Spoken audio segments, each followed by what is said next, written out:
Welcome to UNM News. I am Matt Macias. And I'm Maya Holt, and today we have a look inside the 50th anniversary of the Pit and introducing into holiday baking traditions. Right, and we will also be taking a look inside UNM's literary magazine with a scoop from an assistant professor in creative writing. It's all coming up now on UNM News.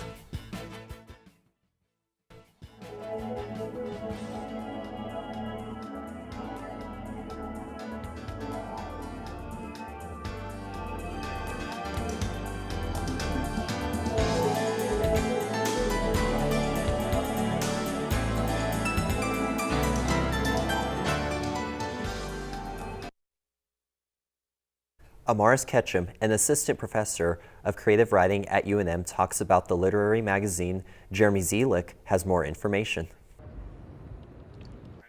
The University of New Mexico is home to an award-winning literary magazine called Scribendi. I spoke to the faculty administrator, Amaris Ketchum, about the presence and content of the publication. So we publish art and literature. The literature we publish is creative nonfiction, short fiction, and poetry. And for art, we publish visual art, photography, and open media, which is film, music, choreography, websites, sort of things that don't neatly fall into visual art or photography. These magazines are entirely student-produced, with both submissions and printing. Ketchum also described why the process was more difficult than an average class. There's a lot of extracurricular work that happens outside of class. There's an office. They staff the office so that it's open most of the week during regular work hours. Ketchum finished by stating why students would work through those difficulties. Community forums, and often students are friends for several years after. For UNM News, I'm Jeremy Zielik. This is a big year for the famous UNM Pit. The 50th anniversary of the Pit brought Abilene Christian University to play against the New Mexico Lobos in a historical showdown.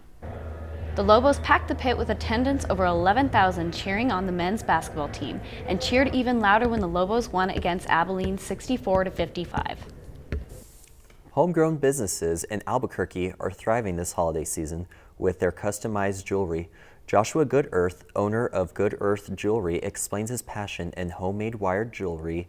Natalie Baca with more on this story. I specialize in wire-wrapped jewelry. Joshua Goodearth is a new up-and-coming local rapper. He uses local supplies to create unique wire-wrapped jewelry. My biggest influence was probably Joshua Goldman, and he's the guy who I get most of my stones from. Crystal's Calling is the name of his company. I get all my medals from Rio Grande Jewelry Supply here in Albuquerque, which is cool because they're a big jewelry supply that a lot of other jewelers order from. And my jewelry, I try to keep it super affordable so that way everybody could see it, and it's all quality jewelry. I put in a lot of work to be able to bring the product that I have now. Goodearth said he is new to wire wrapping, but he challenges himself to try different techniques and designs with every piece he creates. I try to make a piece a day. I try to do it all by hand so that way I don't leave marks on my jewelry, so it comes out really clean. If you're interested in getting your own Goodearth design, you can check out his current inventory online or request a custom piece through his social media accounts. I do sales off of Facebook and stuff. Everything is Goodearth Jewelry Design. I'm Natalie Baca reporting for UNM News. Old Town, one of Albuquerque's historical tourist trademarks, can be one of the most beautiful sights this holiday season. Take a bus tour around Albuquerque visiting the best sites, take a history tour, or even see the sights of Breaking Bad. New Mexico traditional luminarias are ready and put up. And for more information about Albuquerque Old Town, go to albuquerqueoldtown.com. Holiday traditions keep rolling in. Kasha Barber makes a family tradition cinnamon applesauce bread.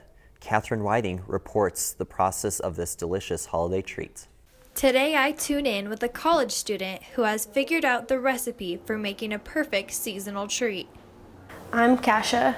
I go to the University of New Mexico, and currently I am studying to get my major in accounting. Baking has been a hobby of Kasha's ever since she was little. One of my favorite things to make is my great-grandma's recipe of cinnamon applesauce bread, and it's really good.